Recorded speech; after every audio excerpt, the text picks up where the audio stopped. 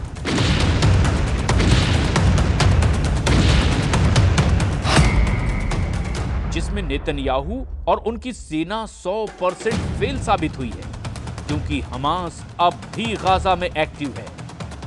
Gaza में Hamas के हमले लगातार जारी हैं। ये बात टाइम्स ऑफ इजराइल की इस रिपोर्ट में छपी है और ऐसे हमलों में इजराइल अपने सैनिकों को भी खो रहा है।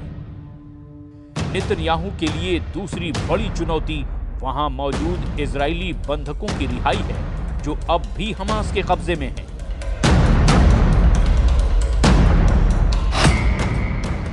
इसमें भी नेतन्याहू और उनकी बहुत ही आधुनिक सेना 100% फेल साबित हुई है।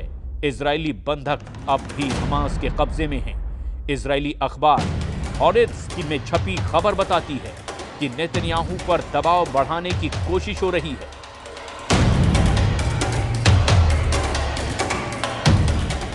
बंधकों को छुड़ाने के लिए नेतन्याहू और उनकी फौज शुरू में काफी एक्टिव दिखी, लेकिन अब ऐसी खामोशी छा गई है कि सब नेतन्याहू के युद्ध वाले एजेंडे पर सवाल उठने लगे हैं। गाजा में 450 दिनों की बमबारी ताजा रिपोर्ट बहुत खतरनाक है और आंकड़े ऐसे हैं जिस पर अमेरिका से लेकर यूरोप तक सवाल उठाने से बच रहे हैं।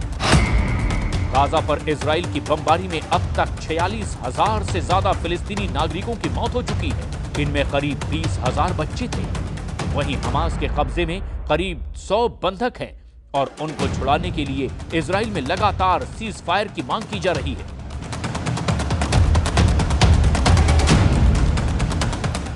तेल अवीव में अब नेतन्याहू के खिलाफ लगातार प्रदर्शन हो रहे हैं। हंगामा, शोर और नारेबाजी के साथ नेतन्याहू और उनकी वॉर कैबिनेट को जगाने की कोशिश हो रही है। लेकिन नेतन्याहू सरकार की चुप्पी ने लोगों को भड़का दिया है।